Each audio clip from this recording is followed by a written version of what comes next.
Сәлем достар, қалайсыздар? Сіздерге сөз бергеніміздей, бүгін біз өзіміздің тұрып жатқан үйімізді көрсететін боламыз.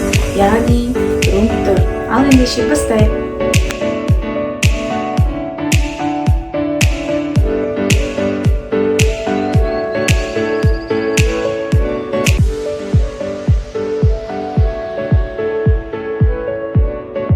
Үйдің алды. Мына жағында машиналардың тұрақтайтын жері бар. Қазір көрсетіп жіберейін, міне мына жерде. Айтпақшы, жоғары қабаттарға мына тепшек арқылы көтерілсе болады, немесе мына жерде есікке кірген кезде лифт бар. Оны да қазір көрсететін боламын. Ең алдымен үйдің сыртын көрсетіп алайын. Мына жерде кішігірім балалардың ойнайтын ауласы бар. Үйдің сырты осындай.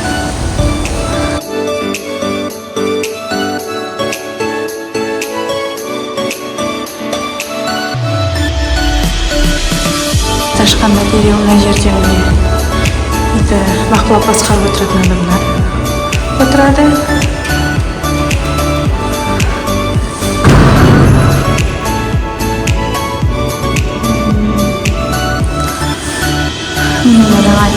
Мына жерде хабарландырулар ілініп тұрады.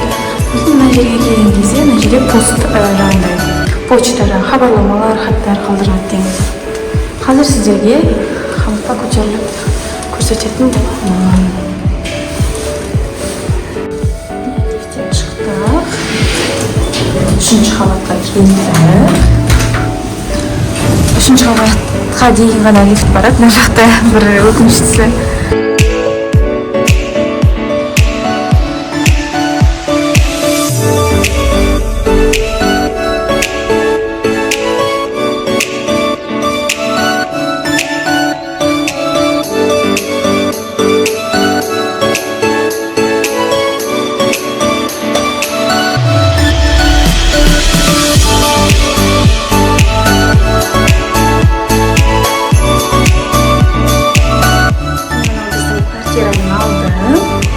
Мына жерде міне қоңырау, осы мына жерде мысалы пост жағындай бір хаттар келсе, осы кетеді. Сөйтіп ішін ашып көрсетейік. Міне есікті бірінші көрсетейін. Жаңағы қалған постты мысалы біздің жерді ашып, осылай аламыз. Топтайтын жерлерде бар деген сияқты. Міне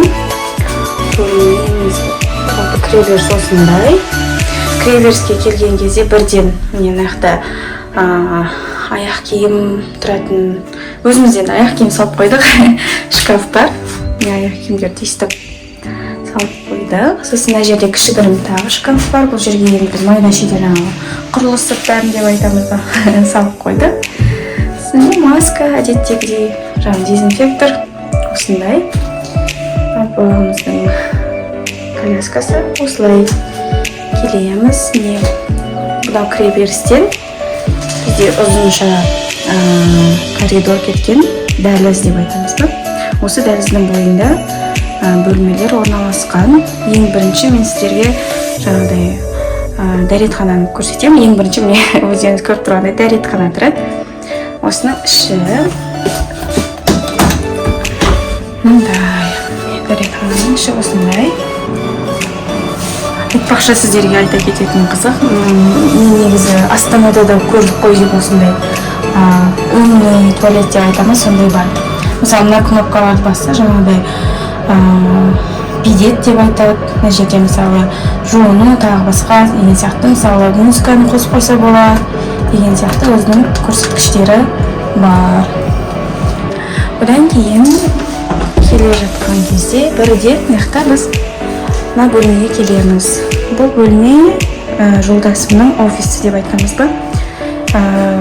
Жолдасым жұмысқа кіргелі бері үйден жұмыс жасап жатыр. Онлайн жаңағыдай компаниясы осындай үйде жасауға мүмкіндіктер жасап берді. Мына жерде өзінің жабдықтары, офистары, кітабы. Мына жерде үлкен балкон.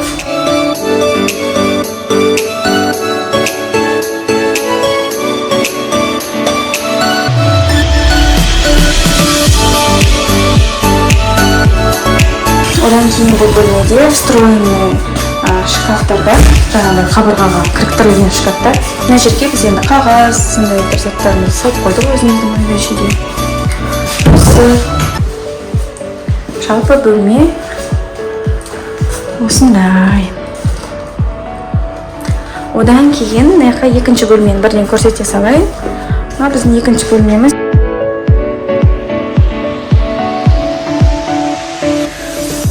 Бұл жерде міне балкон, встроенный шкаф. Жаңағы кіріктірілген бос, әзірше осындай. Сосын балкон. Мына екі жаңағыдай күйеуімнің офисі мен мына үйдің балкондары бір-бірімен жалғасқан балкондар. Сосын мына жерде кішігірім қойма деп айтамыз ба. Осы бөлмелерге қарсы бізде мындай өзіміздің жуынатын бөлмеміз орналасқан. Кір машинасы. Міне. Мына біздің жуынатын жер. Жарығын жағып қойайық. Осындай жарығы бар. Мына айналарды ашылады айтпақшы. Ішінде жуынатын заттарымыз бар деген сияқты. Мына жерге де біз өзіміздің үйде бет күтімі сондай заттар салып қойдық. Астында да үш тартпалары бар. Мына жерде де тартпалар бар, гүлдерге жағандай сондай тазалық заттарын салып қойдық. Одан кейін бірден мына жақта жуынатын ванна, душевой орналасқан. Осы мына жерде мынау суды жылытатын деген сияқты нелері бар, батырмалары бар. Осы мына жерде мынаны айта кетейік, мысалы ваннаны толтырған кезде мына жердің градусын теңсеңіз. Бұл осы жердегі градус, ол ваннаның суының температурасын көрсетеді. Ал мына градус болса, ол кәдімгі душевой мен кранның несін көрсетеді, жылылығын температурасын көрсетеді. Жалпы жуыну тазалық бөлмесі осындай. Одан кейін бірден мына жерде мындай жылжымалы есік бар. Біз бірақ бұны ашып қойғанбыз. Бүйтіп жауып қойса да болады, бірақ біз ашып қойдық. Бірден ішінде біз өзіміздің асханамызға келеміз.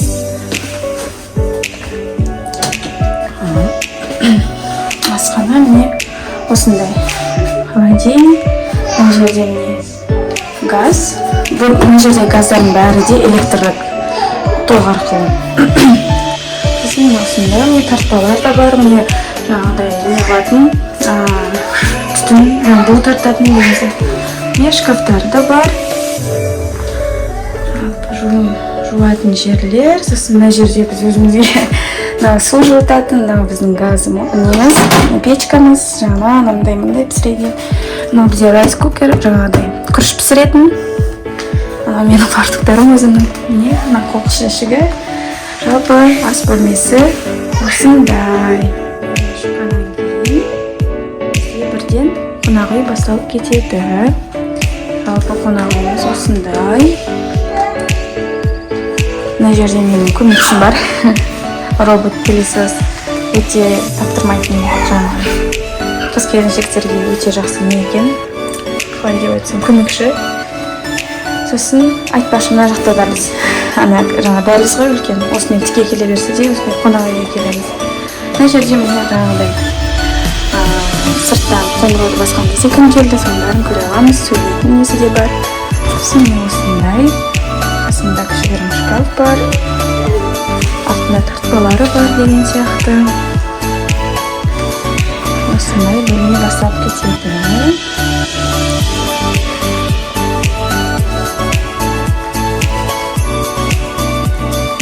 Арғы бөлмені сіздерге көрсететін боламын. Бұл біздің жатын бөлмеміз. Тамақтанатын жапондық стильдегі шкаф.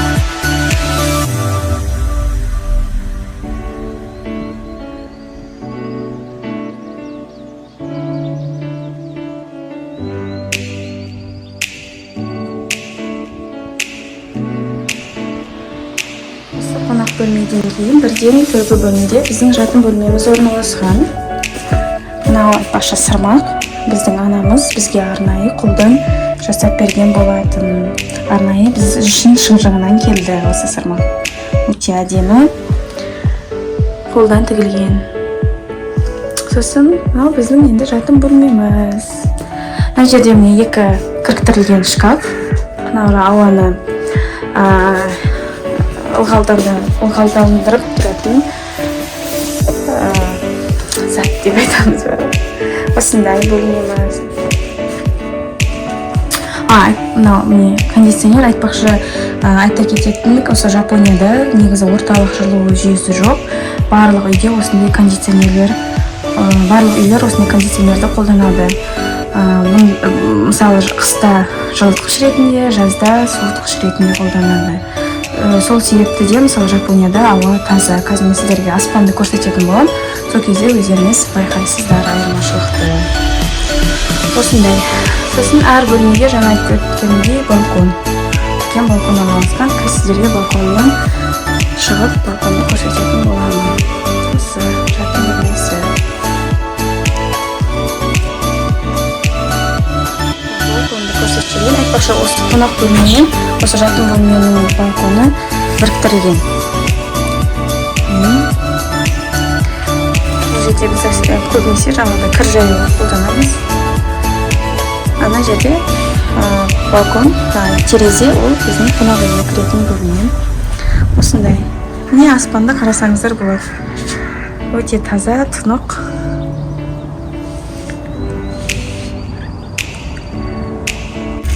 Қонақ шықтық. Қонақ үйге бірден келеміз. Айтпақшы, біздің үйіміздің ауданы 90 метр квадрат. Негізі жапондық стандарт үшін бұл өте үлкен үй болып саналады. Жапонияда үй алу ол бірнеше қадамдардан тұрады. Ең алдымен сіздер өздеріңізге ұнаған үйді интернеттен қарасаңыздар болады, немесе арнайы риэлторлық центрлар болады. Солардың көмегіне жүгіне отырып, сіз өзіңіздің қалауыңыздағы үйге тапсырыс бере аласыздар. Ал егерде жаңағыдай ақша мәселесіне, төлем мәселесіне, ақы мәселесіне келетін болсақ, бұл жерде әдеттегідей барлық жерде бар деп ойлаймын, депозит деген болады. Мысалы, Қазақстандағыдай немесе басқа жақтардағыдай жаңағыдай аз сума емес, ол деген үй ақысының 1,5 немесе 2 есесіндей болады. Егерде сіз үйді мысалы $1000 көлемінде алатын болсаңыз, демек депозит ретінде 1,5 немесе 2,000 доллар беретін боласыздар. Сонымен қатар тағы да бір ерекшелік айта кететін, мысалы, біз тұрған үйде арнайы бақылап басқару қызметтеріне де ақша бөлінетін болады.